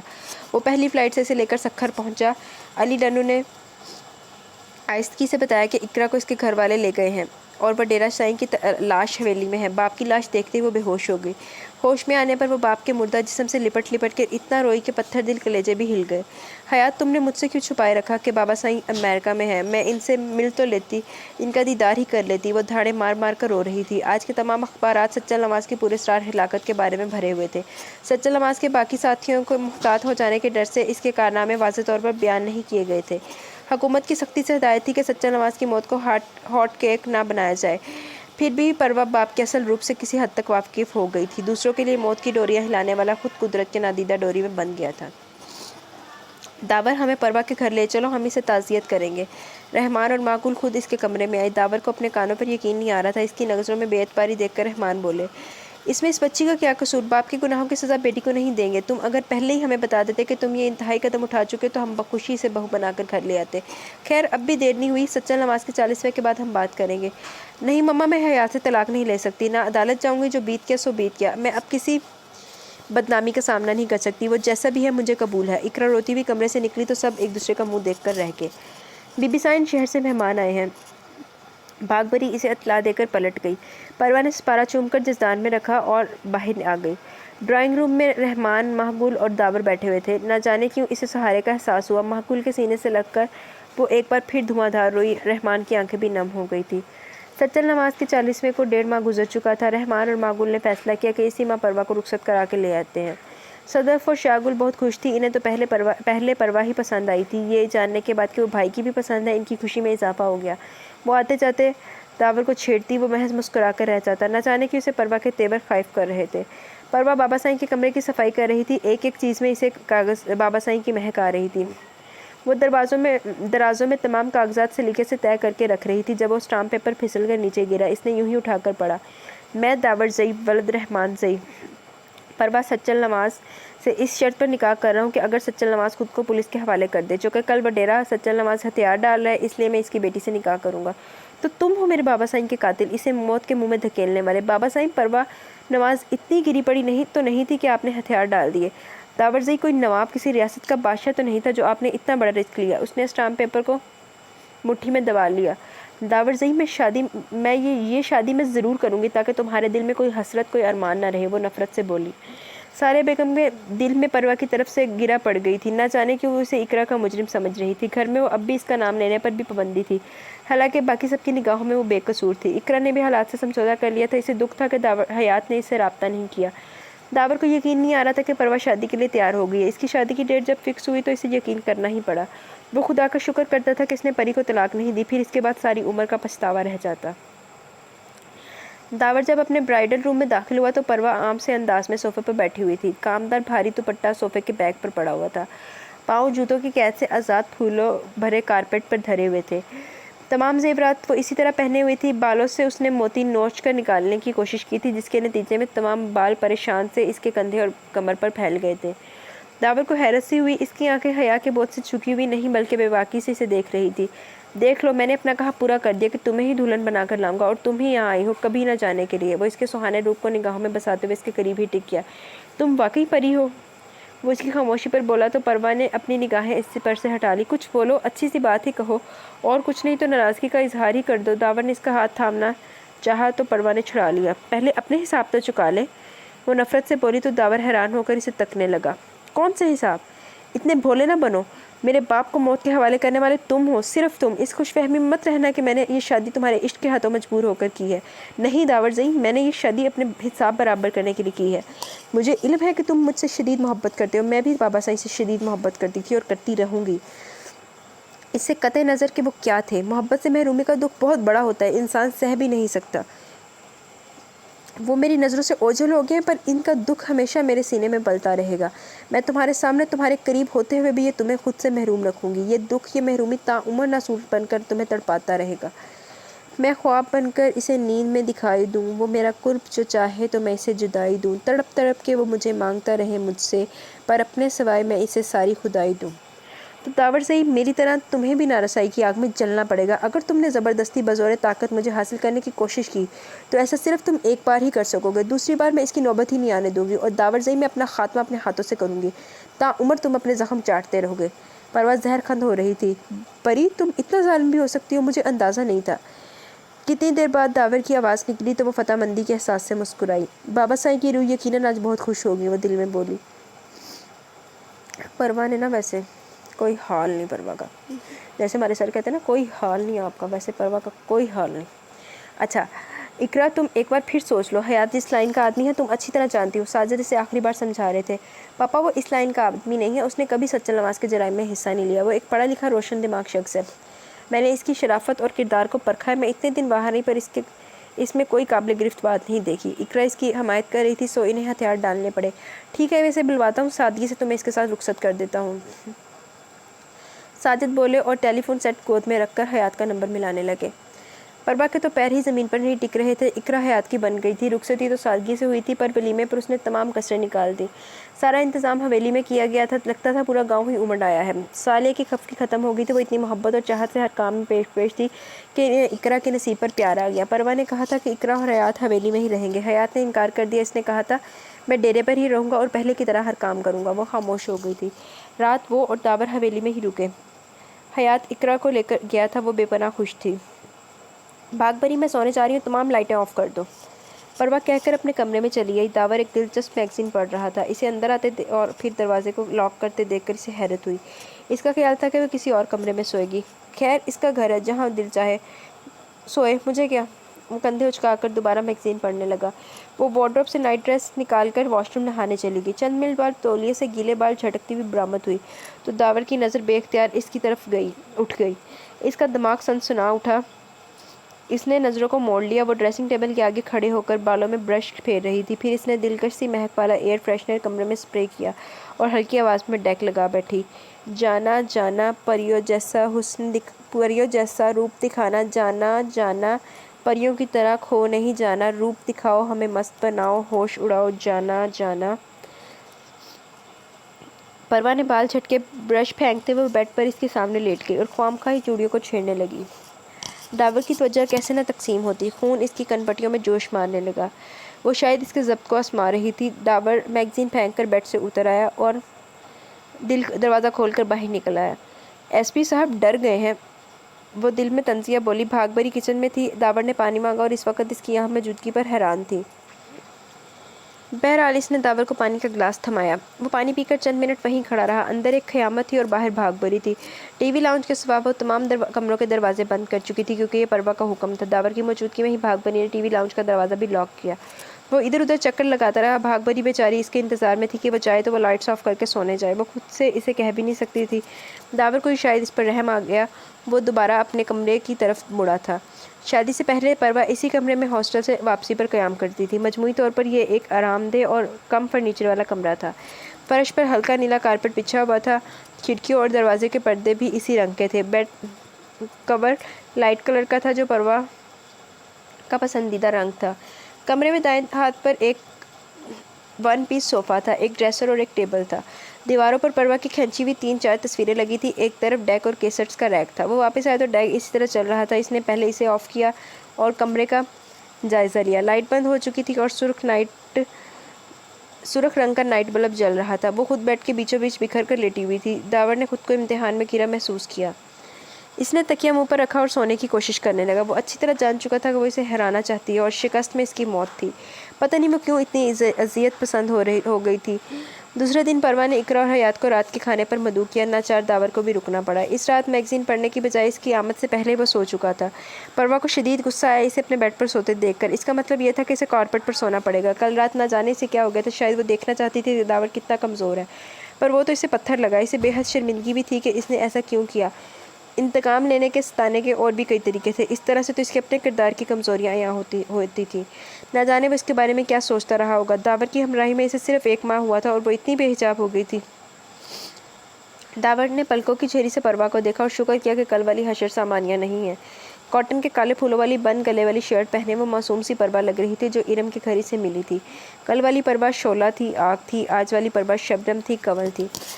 कल काली घटाएं फैली हुई थी, आज सिमटी हुई कमर पर ठहर गई थी। कितने रंग है तुम्हारे परवा बीबी, वो दिल में बोला। परवा का जी चाहा दावर को उठाए, फिर कुछ सोचकर वो रुक गई। इसने बेड के ऊपर साइड पर सोने को अवलियत दी। वो मुसलसल 10-12 रोज़ से रात को तकरीबन घर से गायब ही रहता। मागुल ने बाज़ पुर्स की तो वो ये तो मेरी ड्यूटी है कहकर दामन बचाने लगा। दावर ये मुझे पसंद नहीं, तुम अपने अफसरान से बात करो। गज़ब खुदा का, 2 हफ्ते से रात घर में तुम्हारी शक्ल ही नहीं दिखाई देती। हमारा नहीं तो परी का ही ख्याल रखो। मामा ने इसे डांटा तो वो दिल में बोला, परी का ही तो ख्याल कर रहा हूँ। रहमान की डांट सुनने के बाद ये हुआ कि रात 10-10:30 बजे के करीब वो आने लगा। वो नोट कर रहा था कि वो जब भी वो आता है परवा शाहगुल के साथ लॉन में टहल रही होती है। वो गाड़ी से उतरता, वो बेकरार बीवियों की तरह लपक कर इसके करीब आती। चाहत के इस मसनूई दिखावे पर दावर का दिल जलकर खाक हो जाता। दावर ने तो चंगा टफ टाइम दे रही परवा बीबी। आप फ्रेश हो, मैं अभी खाना लाती हूँ। आपके इंतज़ार में मैंने भी खाना नहीं खाया। इसका दूसरा जुमला इस किस्म का होता। शाहगुल अब इस मौके पर अपनी मौजूदगी गैर ज़रूरी तसव्वुर करती थी। आज भी इसके जैसे ही पोर्च के शेड के नीचे रुकी, परवा ने दौड़ लगाई। थैंक गॉड आप आ गए। टाइम देखा, 11 बज रहे। उसने नाराज़गी से कलाई पर बंधी रिस्ट वॉच इसके सामने की। शाहगुल पीछे खड़ी थी, वरना दावर का इरादा अच्छी तरह इसकी तबीयत साफ़ करने का था। आपके लिए खाना लाऊं? वो अंदर की तरफ बढ़ते दावर से पूछ रही थी। इसने नफ़ी में सर हिलाने पर इत्तफाक किया। उठो यहाँ से, जब मुझे इतना नापसंद करती हो तो मेरे करीब क्यों रहती हो? दावर सद लहजे में बोला तो इसे उठने का इशारा किया। वो आंखों में हैरानी लिए इसे तकती रही। दावर ने ज़बरदस्ती इसे पकड़कर उठाया। बेडरूम का दरमियानी दरवाज़ा खोला और इसे अपने आर्जी ऑफिस में ला छोड़ा। जब इसे कोई केस बहुत तवज्जो से डिस्कस करना होता तो वो इस कमरे को चाय पना बनाए रखता था। यहाँ एक टेबल, 2 कुर्सियाँ और एक आरामदेह सोफ़ा पड़ा था। दीवार के साथ लकड़ी का रैक बना हुआ था जिसमें कुछ किताबें और फाइल्स थी। वो भी कमरे के ऐन वस्त में खड़ी थी, कुछ सोच रही थी कि बेड पर से एक तकिया और चादर उठा के ले आया। ये है तुम्हारा बेडरूम और वो है मेरा। इसने इशारा किया। तुम शायद ये समझती हो कि औरत और हुस्न मेरी कमज़ोरी है। सखर में क़याम के दौरान तुमने जो अंदाज़ अपनाया, इससे मेरा नज़रिया पुख्ता हो गया है कि शेम ऑन यू परवा सच्चल नवाज़। अगर औरत और हुस्न मेरी कमज़ोरी होता तो मैं तुम पर इक्तफ़ा ना करता। तुम जानती हो कि मैं स्पेशल पुलिस डिपार्टमेंट में हूँ। हमारे पास ऐसे अहम और मुश्किल केस लाए जाते हैं। बड़े बड़े ज़हीन मुजरिमों से वास्ता पड़ता है, जिनमें औरतें भी शामिल होती हैं। तो ये औरतें और लड़कियाँ जब गिरफ्तार होकर हमारे पास आती हैं तो सज़ा से बचने के लिए बड़ी बड़ी रिश्वतें पेश करती हैं, जिनमें सबसे बड़ी रिश्वत अपना आप होता है। मैं अगर इतना ही कमज़ोर होता ना तो इस वक्त यहाँ खड़ा होकर तुम्हें ये सब न बता रहा होता। अगर तुम इंतकाम पर उतर आई हो तो मैं भी मोहब्बत को भुलाकर एक अनापसंद मर्द बन सकता हूँ। पहल तुम्हारी तरफ से हुई है क्योंकि मैंने तुम्हें दिली तमन्नाओं समेत अपनाया था। मैं ये भी हरगिज़ नहीं चाहूँगा कि मेरी वजह से तुम अपनी ज़िंदगी ख़त्म करो। वैसे इसकी नौबत आएगी भी नहीं। अगर तुम मुझे अपने बाप का मुजरिम समझती हो तो बसदे शौक़ समझती रहो। ये मेरी ड्यूटी थी जो मैंने हर हाल में पूरी करनी थी। तुमसे शादी की शर्त भी इन्हीं की थी। मेरा ऐसा कोई इरादा नहीं था। हयात कई बार मेरे पास आया कि मैं इसकी वडेरी से जल्द से जल्द शादी कर लूँ। मुझे बिल्कुल भी इल्म नहीं था कि इरम की दोस्त परवा असल में सच्चल नवाज़ की बेटी है। मैंने तो इस भोली भाली परी से मोहब्बत की थी जो मेरी नाराज़गी से हर्ट हो जाती थी, जो मोहब्बत से गूंदी थी। तुम तो कोई और हो। वो उंगली उठाकर इसकी तरफ इशारा करते हुए बोला तो इतनी देर से जो बड़े सबर से सुन रही थी आंसुओं की सूरत में दावर के सामने अयां हो गई। कितनी बेरहमी से उसने परी का तज्जिया किया था। और हाँ, इस खुशफहमी में मत रहना कि मैं तड़प तड़प कर तुम्हें मांगता रहूँगा। इंतकाम से जहर आलूद लोगों को मांगना मेरा मजाज नहीं। वो तंजिया हंसा। परी का दिल कट सा गया। ये क्या हो गया था? बसात ही उल्टी हो गई थी। इसका ख्याल था कि वो दावर की कमज़ोरी है, इस बलबूते पर वो इसे कठपुतली का नाचने चाहेगी, मगर वो इसे आंसुओं के समंदर में धकेल कर चला गया। दावर के महकमे में बड़े पैमाने पर तबादले हो रहे थे। इस तब्दीली की जद में वो भी आ गया। इसका तबादला ज़ियारत ब्रांच में हुआ था, जहाँ के हालात इन्हीं दिनों तवज्जो के तालिब थे। मामा और पापा ने कहा कि परी को भी ले जाओ। उसने ये उज़र पेश किया कि अभी उसे घर नहीं मिला, जब मिलेगा तो वो इसे भी ले जाएगा। वो अकेला कोयटा आ गया, चला आया। उसने झूठ बोला था कि इसे घर नहीं मिला। इसे तो बड़ा खूबसूरत घर मिला था। एक कबाहत थी कि ये घर आबादी से हट कर था। ये एक कॉटेज था, जंगली फूलों और सरसब्ज़ खोरदा बेलों से सजा हुआ। आसपास बादाम, अखरोट और सेब के दरख्त थे। कहीं कहीं चेरी के शगुफे भी नजर आते थे। मजमूई तौर पर इर्द गिर्द का माहौल बड़ा पुरसकून और रोमानवी था। 2 हफ्ते बाद ही घर वालों के मुसलसल फ़ोन आना शुरू हो गए कि परी को ले जाओ। मारे बांधे वो वापस आया और इसे ले गया। परवा को भी ये कॉटेज बहुत पसंद आया था। इसका ख्याल था कि दावर ने कोई मुलाजिम रखा होगा जो घर के तमाम कामों के साथ साथ खाना भी पकाता होगा। पर इसे यहाँ आए 2 दिन हो चुके थे, अभी तक इसने कोई मुलाजिम जैसी शय नहीं देखी थी। 2 दिन दावर मुसलसल तीनों वक्त का खाना होटल से लाता रहा। इसने परवा को खास फिक्र नहीं हुई, लेकिन आज जब वो खुद भी नाश्ता किए बगैर रवाना हुआ तो इसे सूरत हाल की संगीनी का एहसास हुआ। शादी से पहले इसने शायद ही कभी किचन में कदम रखा हो। बाद में दावर के घर का तमाम काम मुलाजिम करते थे। खाना मागुल खुद बनाती थी। परवा को उन्होंने किसी काम को हाथ ही लगाने नहीं दिया। अब 10 बज चुके थे। इसे शदीद भूख लग रही थी। फ्रिज खोल कर देखा तो हर चीज़ मौजूद थी। इसने कभी नाश्ता और खाना बनाया तो नहीं था। अलबत्ता ये ज़रूर मालूम था कि कौन सी चीज़ कैसे बनती है, क्योंकि हॉस्टल में जब कभी इन्हें खाना पसंद आता तो लड़कियों के ग्रुप खुद ही किचन में घुसकर अपनी पसंद की चीज़ें पका लिया करते। वो भी इसमें शरीक हो जाती और मदद कराती। वही चीज़ इस वक्त यहाँ भी काम आई। चाय से अच्छी ही बनी, बस पराठा और अंडा कुछ चल गए, पर उन्होंने मज़ा बहुत दिया। बर्तन धोने का मरला दरपेश था, वो भी किसी न किसी तरह धुल गए। बर्तन धो के वो सो गई। सापहर आंख खुली तो ज़बरदस्त भूख लग रही थी। दोबारा उठकर किचन में आई। डब्बों में तमाम दालें और चावल मौजूद थे। परवा ने फैसला किया कि चिकन पुलाव बनाया जाए। मुर्गी भुने बगैर ही उसने ढेर सारा पानी डाल दिया। अब जो चावल पके वो लेटी से मुशाबे थे। इसने बड़ी बेताबी से खाए। भूख के मारे पेट में चूहे दौड़ते महसूस हो रहे थे। खाकर वो टीवी ऑन करके बैठ गई, जो दावर के बेडरूम में था। वो 7 बजे तक आ गया। परवा का ख्याल था कि वो फिर होटल से खाना साथ लेकर आएगा, पर आज वो खाली आता। मेरा ख्याल है कि काफ़ी मेहमान नवाजी होगी, अब मुझे खाना ला कर दो। वो रोब से बोलता रिमोट कंट्रोलर उठाकर टीवी के आगे जम गया। परवा ने वही चिकन पुलाव गर्म करके इसके आगे रखा। 1 चम्मच खाने के बाद उसने हाथ रोक लिया। भाई दावर दा एड्डा हौसला नहीं कि मोहब्बत दे विच ऐदा दे खाने भी खाए। मेरा इतनी जल्दी मरने का मूड नहीं है। उसने प्लेट परे सरका दी। वो खाना खाकर आया था, बस ये देखना चाहता था कि वो घरदारी में किस हद तक ताक है। मेरा आपको मारने का इरादा भी नहीं है, अल्लाह खुद ही आपसे हिसाब लेगा। वो तब कर बोली तो वो खामोश रहा। हीटर लगा होने के बाद कमरा कदर गर्म था। परवा को नींद आने लगी। 2 रोज़ से वो यहीं सो रही थी, क्योंकि बाकी 2 कमरे सेट नहीं थे। वो कारपेट पर गद्दा डाल के मज़े से सो जाती। कॉटेज के इर्द गिर्द का माहौल देखते हुए इसने अकेले कमरे में सोने से तौबा कर ली। दूर दूर तक आबादी का नामो निशान नहीं था। इर्द गिर्द और भी ऐसे बेआबाद कॉटेज थे, लंबे लंबे दरख्तों में घिरे। परवा उठो, शाबाश, दूसरे कमरे में सो जाओ। दावर ज़ोर से इसके पास आकर बोला तो इसकी खुमार में डूबी आंखें खुल गई। मैं दूसरे कमरे में नहीं सोऊंगी, डर लगता है मुझे। उसने इनकार में सर हिलाया। अच्छा तो फिर मैं ही दूसरे कमरे में सो जाता हूँ। वो मुड़ा तो परवा ने बेख्तियार इसका बाजू थाम लिया। नहीं प्लीज़, इधर ही सोए, मुझे डर लगेगा। वो मुल्तजी लहजे में बोली। कहीं ये भी बदला लेने का अंदाज तो नहीं? वो बेएतबारी से बोला तो परवा सुलग कर रह गई। मुझे आपसे कोई बदला नहीं लेना, वो तेज़ी से बोली। मैं तुम्हारे अल्फाज नहीं भूल सकता जो तुमने कहे थे। माफ़ कर दे मुझे इन अल्फाज पर। उसने हाथ जोड़ दिए। अच्छा इधर ही सो जाता हूँ, क्या याद करोगी? वो उस पर जैसे एहसान कर रहा था। ये मुझे क्या हो गया? मैं क्यों इतनी कमज़ोर पड़ गई थी? सुबह इसने खुद को डांटा। वो क्या सोचता होगा कि मैं कितनी मतलून मिजाज हूँ? परवा ने सर झटका। मुझे हवेली जाना है। उसने नाश्ता करते दावर को चौंकाया। तो चली जाओ, वो बेतासुर लहजे में बोला। मैं हमेशा के लिए जाना चाहती हूँ। अपने बाप के कातिल के साथ रहना नामुमकिन हो गया है। परवा एक बात कान खोल कर सुन लो, वो पुलिस कस्टडी में हलाक हुए हैं और मैं इस वक्त लाहौर में था। बात तो एक ही है। परवा मुझे तुमसे इस हमाकत की तवक्का नहीं थी। नहीं है। दावर ने चाय की प्याली पटक दी। आपने मेरी कीमत लगाई है बाबा की गिरफ्तारी के बदले, और बाद में इन्हें हलाक करवाया। वो नफरत से बोली। स्टॉप इट परवा, आगे एक लफ्ज़ भी मत कहना। तंग आ गया हूँ मैं तुम्हारी ज़ुबान से अपने लिए कातिल का लफ्ज़ सुन सुनकर। मैंने तुम्हारी कीमत नहीं लगाई। सच्चल नवाज ने खुद मुझे मजबूर किया कि मैं इनकी बेटी से शादी कर लूँ। इनका कहना था कि इन्हें तुम्हारी जान का खौफ है। इन्हें किसी रिश्तेदार पर एतबार नहीं है। हयात मेरे पास आता रहता था कि वडेरा साईं का कहना है कि मैं हवेली का चक्कर लगा लूँ। वो चाहते थे कि मैं जल्द अज जल्द तुमसे शादी कर लूँ। इनका ख्याल था कि इस तरह तुम महफूज हो जाती। मैं हयात के बार बार कहने पर भी हवेली नहीं गया। मेरा दिल तो लाहौर में एक बेवकूफ़ फुटसर सी लड़की में अटक गया था। मुझे खबर नहीं थी कि वडेरी और तुम एक ही हो। मैं फिर तुमसे कह रहा हूँ कि सच्चल नवाज के कत्ल में मेरा हाथ नहीं है। परवा बेएतबार निगाहों से उसे देखती रही। मैं हवेली जाऊँगी। उसका लहजा ज़िद्दी हो गया। शौक से जाओ। दावर का खुशगवार मूड एकदम ऑफ हो गया। वो वही ज़िद्दी और मगरूर परवा बन गई थी। परवा ने वैसे ना तिगड़ी का नाच नचाया हुआ दावर को। سائن آپ کیوں یہاں آئی ہیں؟ حیات کو اس کی آمد کی اطلاع ہو گئی تھی، وہ فوراً چلا آیا۔ یہاں میرے بابا سائن کی خوشبو ہے، اور یہ تم مجھے سائن نہ کہا کرو، اقرا آپی کے حوالے سے ہمارا ایک مضبوط رشتہ ہے۔ پروا نے بات ٹال دی۔ اقرا لاہور گئی ہوئی تھی، وہ دیکھ رہی تھی کہ حیات بہت پریشان ہو گیا ہے۔ آپ کو نہیں پتا کہ یہاں کتنا خطرہ ہے، وڈیرا سائن کے آدمی بک گئے ہیں، وہ کسی بھی وقت آپ کو نقصان پہنچا سکتے ہیں۔ حیات کیا واقعی میرے بابا سائن بہت برے تھے؟ اس نے امید بھری نگاہوں سے اسے دیکھا جیسے وہ انکار کر دے گا۔ میں چھوٹا سا تھا جب وڈیرا سائن مجھے ساتھ لے کر آئے، میں ان کے تمام رازوں کا شریک ہوں پر شریک جرم نہیں ہوں۔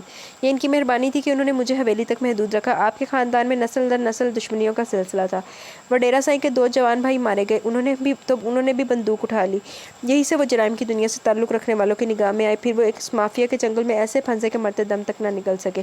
داور سائن میں نہ جانے کیا بات تھی کہ وہ خود کو قانون کے حوالے کرنے پر تیار ہو گئے۔ پہلے انہوں نے شرط لگائی کہ داور سائن کو آپ سے شادی کر کے یہاں سے لے جانا ہوگا۔ ہمیں پتہ ہی نہیں تھا کہ لاہور میں وہ آپ سے مل چکے ہیں، ورنہ اگر کچھ اور دیر ہو جاتی تو وڈیرا سائن نے داور سائن کی موت کے آرڈرز جاری کر دیے تھے۔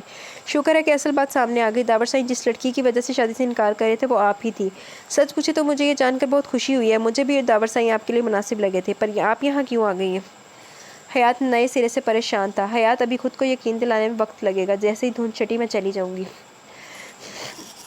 وہ اسے حیران چھوڑ کر باہر آ گئی۔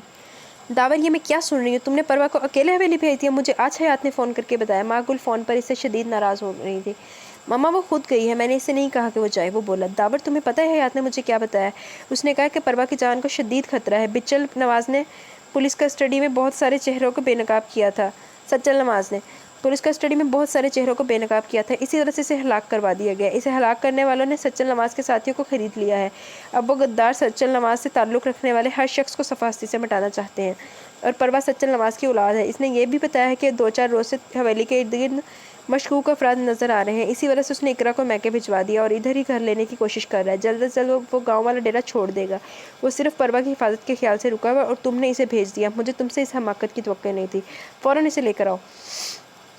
ماں گل نے اس کی اچھی خاصی کلاس لے ڈالی اور اس پر پریشانیوں کے نئے در واہ کر گئی۔ یہ سن کر وہ دشمنوں کے نرغے میں ہے، اس کے دل کو کچھ ہوا۔ بھلا وہ اسے تکلیف میں دیکھ کر کیسے برداشت کر سکتا تھا؟ یقیناً نہیں، وہ تو خود ہی باغی حسینہ بنی پھر رہی تھی، اس کے نازک احساسات کو روند کر خوش تھی۔ داور مشکل میں تھا، وہ کیا کرے؟ وہ اگر جاتا بھی تو نہ جانے وہ اس کے ساتھ آتی بھی کہ نہیں۔ بہرحال اس کی ارادہ تھا کل سکھر جائے گا۔ آپ یہاں سے چلی جائیں۔ حیات مضطرب انداز میں ٹہل رہا تھا، رک کر اسے التجا کی۔ یہ تم میرے جانے پر کیوں اتنا زور دے رہے ہو؟ پروا کو غصہ آ گیا۔ میں داور سائن کو فون کرتا ہوں، آپ کو آ کر لے جائے۔ کوئی نہیں، تم ہرگز کسی کو فون نہیں کرو گی، یہ میرا حکم ہے۔ آخر آپ سمجھ کیوں نہیں رہی؟ حیات اس کی ہٹ درمی پر سر تھام کر بیٹھ کے آنے والے وقت کا تصور اسے خوف زدہ کر رہا تھا۔ یہ بھی نہیں پتا تھا کہ حویلی میں کون دوست ہے اور کون دشمن۔ وہ پروا کے سلسلے میں کسی پر بھی اعتبار نہیں کر سکتا تھا، وہ ایک طرح سے اس کی ذمہ داری تھی۔ اقرا کو لاہور بھیجنے کے بعد وہ خود بھی تیاریوں میں تھا، کیونکہ ملازموں کے تیور بھی بدلے بدلے لگ رہے تھے۔ یہ وڈیرا سچل نواز کی بیٹی ہے؟ بھلا یہ کیسے ممکن ہے کسی باپ کی کرتوتوں کی خبر نہ ہو؟ ویسے سچل نواز نے غداری کر کے اچھا نہیں کیا۔ غداری کا مطلب موت ہے، جس کو وہ گلے لگا چکا ہے۔ اب اس کی بیٹی کی باری ہے، اسی صورت میں اس کے انتقام کی آگ بجھے گی۔ ذرا کان قریب لاؤ۔ خورشید کا کہنا ہے کہ وڈیرے نے اپنی ساری دولت حویلی کے اندر ہی دفن کر رکھی ہے، اس نے جگہ کی نشاندہی بھی کی ہے۔ اب کہو تمہارا کیا خیال ہے؟ وڈیرا سچل نواز کے غدار ساتھی حویلی میں جمع تھے۔ اس وقت وہ رہائشی حصے سے الگ گودام میں اپنا آئندہ لاہ عمل تیار کر رہے تھے۔ 8 افراد حویلی کے ارد گرد متعین تھے، جنہوں نے کسی بھی خطے کی صورت میں اندر والوں کو ریڈ سگنل دینا تھا۔ خیال تو بڑا نیک ہے، اندر آؤ، ذرا وڈیری کی خیریت معلوم کرتے ہیں۔ علی ڈنو آنکھ دبا کر ہنسا۔ اس وقت وہ سب کالے سیاہ لباسوں میں ملبوس تھے اور رات کا ایک حصہ دکھائی دے رہے تھے۔ حویلی دیکھ کر انہوں نے اپنے باقیہ ساتھیوں کو بلا لیا تھا۔ اسی دوران پروا خود چلی آئی تھی، ان کا کام اور بھی آسان ہو گیا۔ سانول نے جیب سے ایک مڑا ہوا تار نکالا اور پروا کے دروازے کے لاک میں گھمایا۔ چند منٹ کی کوشش کے بعد لاک کلک کی آواز کے ساتھ کھلا اور وہ ایک ایک کر کے اندر داخل ہو گئے۔ داور کو حویلی کی سڑک پر گاڑی ڈالتے ہی خطرے کا احساس ہوا۔ پولیس والوں کی حس ویسے ہی بڑی تیز ہوتی ہے۔ وہ گاڑی روک کر سائیڈ کھڑی کرتے ہوئے ڈیش بورڈ سے اپنا سروس ریوالور نکالتے ہوئے محتاط انداز میں نیچے اترا۔ ہینڈز اپ، ریوالور پھینک دو۔ دائیں طرف جھاڑیوں میں سے جو کوئی بھی تھا اچانک ہی نکل کر سامنے آیا۔ داور نے بے اختیار گہرا سانس لیتے ہوئے ریوالور پھینک کر ہاتھ اوپر اٹھا لیے۔ وہ سیاہ ہیولا اس کی جامع تلاشی لینے لگا۔ پاکٹ سے اس نے داور کا آئی ڈی کارڈ اور سروس کارڈ نکالا۔ اتنے میں ایک اور آدمی جھاڑیوں سے نکلا اور پہلے والے کے پاس ٹھہر گیا۔ وہ پینسل ٹارچ چلا کر داور کی جیبوں سے نکلنے والی چیزوں کا جائزہ لینے لگا۔ دوسرے نے اس کا ریوالور قبضے میں کر لیا۔ "Oh I am so sorry sir, I am extremely sorry sir, ہمیں معلوم ہی نہ تھا کہ اس گستاخی کے لیے معذرت خواہ ہیں۔" اچانک ان دونوں کا افراد کا لہجہ بدل گیا۔ دونوں نے اسے سلیوٹ کیا۔ "سر، میں ASI عثمان احمد ہوں اور یہ انسپکٹر عمر شاہ ہیں۔" اس نے मौदबाना अंदाज में तारुफ कराया और साथ ही दावर का रिवॉल्वर वापस किया। भाई ये सब क्या है, तुम लोग यहाँ क्या कर रहे हो? इसका सवाल फितरी था। सर, हमें आईजी सक्खर ने अलर्ट रहने के लिए कहा है, पर डेरा सच्चल नवाज को पुलिस की तहवील में कत्ल किया गया। आप जानते हैं इस उम्र अमल से हमारी कितनी बदनामी हुई। वडेरे के जो साथी बिके थे ये इनका ही काम था। वडेरे ने मरने से पहले इनकी निशानदही कर दी थी कि मुझे इन पर शक है। बाद में वो लोग रूपोश हो गए। हम इस वक्त से इनके पीछे हैं। हमें 2 साथी सादा लिबास में हवेली के पास मलंगों के खुलिये में निगरानी पर तैनात थे। 4-5 रोज़ पहले हमें इत्तला मिली है कि हवेली के आसपास मशकूक अफराद की पुरस्रार सरगर्मियाँ देखने में आ रही हैं। तब से हमारी टीम इधर है। अब भी हमारे साथी हवेली के बाहर हैं। थोड़ी देर पहले वायरलेस सेट पर हवलदार मुकरम ने इत्तला दी है कि 7-8 अफराद हवेली के बाहर काले लिबास में भारी असले समेत मौजूद हैं। लगता है ये लोग किसी खास इरादे के तहत मौजूद हैं। उमर शाह ने इसे तफसील बताई। ओ बेवकूफ़ लड़की, तुमने क्या कर दिया? दावर ने अंदर उठती अजियत की शदीद लहर पर बमुश्किल काबू पाया। ओके, तुम लोग इधर ही रुको। जो ही कोई गैर मामूली बात महसूस हो मुझे बताओ, मैं हवेली की तरफ जा रहा हूँ। दावर ने गाड़ी छोड़कर पैदल मार्च करने का इरादा किया। ऐन मुमकिन था कि गाड़ी की आवाज़ सुनकर वो मोहतात हो जाते। सामा ने धीरे से दरवाज़ा खोला और अंदाजे से स्विच बोर्ड टटोल कर लाइट जलाई। कमरा एकदम तेज़ रोशनी में नहा गया। परवा बेड पर सीने तक कंबल ओढ़े महवे ख्वाब थी। वो चारों एक दूसरे को मानी खेजी अंदाज में देखने लगे जिसमें एक शैतानी जज्बा झांक रहा था। अली डन्नू ने हाथ में थामे चॉपर को बड़े प्यार से देखा और धीरे से इसे बेड के किनारे पर फेरा। एक हल्की सी टर्न की आवाज़ उभरी और मादूम होगी। वो लेटे लेटे कसमसाई और करवट बदली। इसके ख्वाबेदा जहन को अजीब सा एहसास हुआ और इसकी खुली आंख खुली। तेज़ रोशनी से इसकी आंखें चंधिया गईं। सामने वो चारों खड़े थे। इसके मुलाजिम, इनमें से वो अली डन्नू से अच्छी तरह वाकिफ़ थी। बाकी तीनों के बारे में इसकी मालूमात अधूरी थी। साइड पर पड़ा दुपट्टा सीने पर फैलाते हुए वो उठी। ये तुम लोग इस वक्त बगैर इजाज़त मेरे कमरे में क्यों आए हो? वडेरा सच्चल नवाज की हाकमाना मिजाज वाली बेटी रोब से बोली। इसे शायद आने वाले खतरे का पूरी तरह एहसास नहीं हुआ था, या फिर इसका जहन अभी तक सोया हुआ था, वरना इनके चेहरों पर छाई खबासत देखकर इसे अब तक समझ जाना चाहिए था कि इसे ये याद नहीं था कि सोने से पहले वो दरवाज़ा अंदर से लॉक करके सोई थी। इसका ख्याल था कि सोने से पहले वो दरवाज़ा लॉक करना भूल गई है। जब ही वो अंदर आ गए थे, सर्दियों की रात थी, वो जल्दी कमरे में आ गई थी। इस वक्त 10:30 बज रहे थे। गांव में तो लोग वैसे ही जल्दी सो जाते थे। हयात की इस रट से कि आपको यहाँ नहीं आना चाहिए, मजबूर होकर वो अपने तय इससे बचकर कमरे में आई थी, जहाँ इस वक्त 4 अफराद इसकी जान लेने के दर पे थे। अली डन्नू बड़ा सफाक शख्स था, आला तलीम याफ्ता और ख़तरनाक कारिंदा। सच्चल नवाज के ग्रोह में सबसे इसे अहम हैसियत हासिल थी और बहुत जल्द अहम मुकाम हासिल किया था। इसने सच्चल नवाज की मजबूत पुष्टपनाही की वजह से वो पहले से ज़्यादा महफूज हो गया था और सफाक भी। कुछ वो हयात से खार भी खाता था, क्योंकि सच्चल ने हवेली के तमाम इख्तियारात इसे सौंपे हुए थे, जिसमें परवा की जिम्मेदारी भी शामिल थी। वडेरे ने जिन शराइत के तहत हथियार डाले थे वो भी इन शराइत का रास्तार था। सावल वडेरी को बताओ हम क्यों आए हैं? उसने अजीब सी मुस्कुराहट से इसे देखा। वडेरा साईं ने मेरे ज़रिए बहुत से घरों के चिराग गुल किए हैं और मैं ही वडेरा साईं के घर के चिराग को, उसने सफाक लहजे में बोलते हुए फिक्रा अधूरा छोड़ दिया। पहली बार परवा की आंखों से खौफ झांका। तभी दरवाजे पर आहट हुई। सावल चौंका। वो हयात था। अंदर का मंजर देखकर वो थरा गया। खुर्शीद ने इसे भी अंदर घसीट लिया। अली डन्नू, काम मुकम्मल करो और निकलो, वक्त कम है। उसने चुटकी बजाई। अली डन्नू ने चापर आंखों के करीब किया और परवा की तरफ देखा। खौफ के मारे परवा का सांस रुक गया। हयात खुर्शीद और अजीम की मजबूत गिरफ्त में फड़फड़ा कर रह गया। इसकी जेब से रिवॉल्वर निकालकर वो इसे नहत्ता कर चुके थे। जूँ ही अली डन्नू परवा की तरफ बढ़ा, हयात ने परवा किए बगैर आज़ाद होने की जोर लगाया। परवा की आज़ाद होने के लिए ज़ोर लगाया और लात अजीम के पेट पर मारी। इसी लम्हे बाहर से तड़ातड़ गोलियां चलने की आवाज़ आने लगी। डन्नू हरी अप, सामल चीखा। अली डन्नू ने चॉपर बुलंद किया। परवा ने जान बचाने की आखिरी कोशिश की और बेड से पलक छपकते छलांग लगाई। अगर इसे ज़रा सी भी देर हो जाती तो इस वक्त इसका वजूद 2 हिस्सों में तकसीम हो चुका होता। डन्नू का चॉपर बेड को चीरता हुआ नीचे चला गया। कड़ाक की आवाज़ आई और लकड़ी टूट गई। उसने दोबारा चॉपर उठाया और साइड टेबल के करीब खड़ी परवा की तरफ बढ़ा। इससे पहले कि वो वार करता, रोशनदान का शीशा चटका और गोली सीधी इसके दाएं हाथ पर लगी। चॉपर इसके पैर पर सीधा गिरा और डन्नू ज़िबा होते बकरे की तरह डकराता हुआ नीचे गिर गया। इसका पैर 2 हिस्सों में तकसीम हो गया था। सब लोग रिवॉल्वर फेंक कर हाथ ऊपर उठाओ। हयात, तुम हथियार कब्जे में कर लो। दावर की आवाज़ गूंजी और वो खुद भी रोशनदान से छलांग मारकर उतर आया। सुबह हो चुकी थी। थाना सहाफ़ी और फोटोग्राफर से भरा हुआ था। मकामी ऑफिसर ने दावर का इस तावन पर शुक्रिया अदा किया। सहाफ़ी हज़रात ने इसे घेरे में लिया हुआ था और फोटोग्राफर तस्वीरें बना रहे थे। आला अफसरान थाने में जमा होना शुरू हो गए थे। शाम के अखबारात में यह खबर पूरी जुज़वियात के साथ छपी कि वडेरा सच्चल नवाज के बागी साथियों का सरगना अली डन्नू पूरे गिरोह के साथ गिरफ्तार हो गया है। दावर की कोशिशों का भी तफसीलन जिक्र था और इसकी तस्वीरें भी छपी थी। पहली बार सबको पता चला कि सच्चल नवाज की बेटी के साथ इसका क्या रिश्ता है। सहाफ़ियों ने इस हवाले से अच्छी खासी कहानियाँ बिगड़ ली। داور کا موبائل بار بار بج رہا تھا۔ سب سے پہلی کال مما اور پاپا کی تھی۔ I am proud of you my son. Rahman کے لہجے میں بیٹے کے لیے فخر اور ناز تھا۔ خدا کا شکر ہے تمہیں کوئی نقصان نہیں پہنچا۔ میں نے اخبار پڑھنے کے بعد فوراً بعد تمہارا صدقہ اتارا۔ یہ مما تھی۔ بھائی کب آ رہے ہیں؟ یہ شاگل تھی۔ 2 بار حیات کا بھی فون آ چکا تھا کہ پروا سخت خوفزدہ ہے۔ ہاں، اسے خوفزدہ ہونے اور خوفزدہ کرنے کے علاوہ آتا ہی کیا ہے؟ لگتا ہے خوب عبور حاصل ہے اسے دوسروں کے اعصاب شل کر دینے میں، چین تباہ کرنے میں، نیندیں اڑانے میں۔ وہ تلخی سے بولا۔ حویلی واپس آتے وہ پروا کی خیریت معلوم کرنے کے بجائے سو گیا۔ اس بھاگ دوڑ سے وہ بری طرح تھک گیا تھا۔ کل شام سے لے کر اب تک ایک لمحے کے لیے بھی اس کی آنکھ نہیں لگی تھی۔ اب تھکا ہارا جسم آرام مانگ رہا تھا۔ بھاگ بری نے پروا کو بتایا کہ داور تو سو رہا ہے۔ اس کا خیال تھا کہ پہلے وہ اس کے پاس آئے گا، خیریت دریافت کرے گا، غصہ دکھائے گا، خفا ہوگا، ڈانٹ ٹپٹ کرے گا۔ اس نے کیا بھی تو کیا، مزے سے سو گیا۔ اب اسے ہی پہل کرنی تھی۔ انتقام کا مضحکہ خیز سا تصور کل ہی اس کے اندر دم توڑ گیا تھا جب وہ چاروں سچل نواز کی صفاقی کے بارے میں بتا رہے تھے۔ خیر دیر تو نہیں ہوئی تھی، وقت اس کے قابو میں ہی تھا۔ گنگناتے ہوئے اس نے اپنی وارڈروب کا جائزہ لیا اور بیبی پنک پرنٹڈ سوٹ باہر نکالا۔ بڑے دھیان سے بالوں میں برش پھیرا، آنکھوں میں کاجل لگایا۔ محض اتنی سی تیاری میں اس کا سہانا روپ جگمگا اٹھا۔ کلائی میں بڑی چاہت سے اس نے فروزی اور سفید کانچ کی چوڑیاں پہنی اور بڑے ناز سے خود کو آئینے میں دیکھا۔ داور کے کمرے کا دروازہ اندر سے لاک نہیں تھا، کھلا ہوا تھا۔ وہ دھڑلے سے اندر داخل ہوئے۔ وہ بیڈ پر نہیں تھا۔ واش روم سے پانی گرنے کی آوازیں آ رہی تھی۔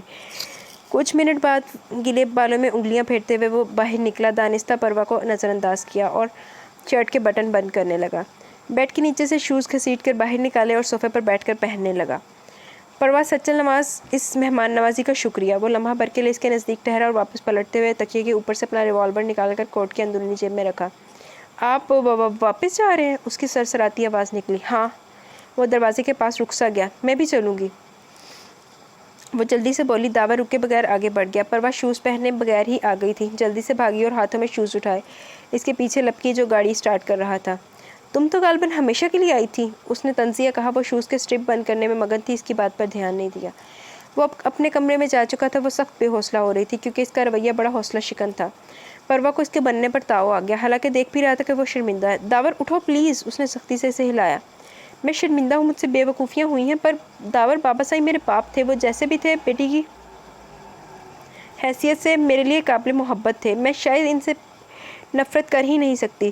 تم اسے میری مجبوری کہہ لو اور داور میں تم سے بھی نفرت نہیں کر سکتی، یہ میری کمزوری ہے۔ کمزور بھرائے ہوئے لہجے میں اظہار کرتی پروا اسے بہت اچھی لگی۔ اس کا مطلب یہ ہوا کہ تمہارے انتقام کی سب قسطیں پوری ہو گئی۔ وہ مزید بولا۔ اس کے بدلتے تیوروں سے خائف ہوئی۔ آپ سو جائیں، آپ کو نیند آ رہی تھی نا؟ وہ گھومی۔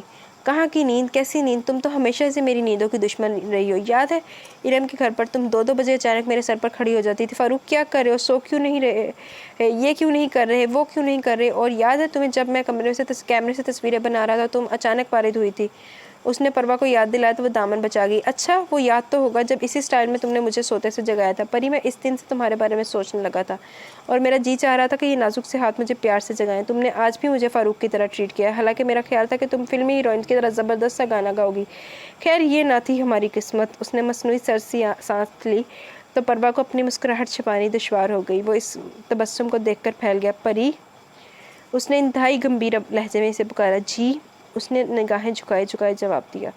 ادھر میری طرف دیکھ کر بات کرو نا۔ وہ اس کے قریب آ کر کھڑا ہو گیا۔ وہ خاموش رہی۔ تو ٹھیک ہے، مجھے اب الزام مت دینا، اس نے دھمکی دی۔ کوئی نہیں، ایسے ہی؟ پروا نے بہادری دکھانی چاہی تو داور نے اس کی کلائی پکڑ لی۔ جی جناب، ایسے ہی، ایسے نہیں تو ویسے ہی صحیح۔ اس نے شوق سی جسارت کر ڈالی تو پروا گلابی ہو گئی اور وہ جان گئی تھی کہ اب مزید راہ فرار نہیں ہے، اور وہ فرار چاہتی بھی کب تھی۔ جی تو گائز، کیسا لگا آپ کو یہ شارٹ سا خوبصورت سا ناول؟ اپنی رائے کا ضرور اظہار کیے۔ ہمارا یہ ناول اپنے اختتام کو پہنچا۔ کل انشاءاللہ ملیں گے ود نیو ناول۔ تو یہ بتائیں کہ آپ کو یہ والا ناول کیسا لگا، اپنی رائے کا تفصیل سے اظہار کریں۔ انشاءاللہ ملتے ہیں کل، تب تک کے لیے اجازت دیں اور دعاؤں میں یاد رکھیں۔ اللہ حافظ۔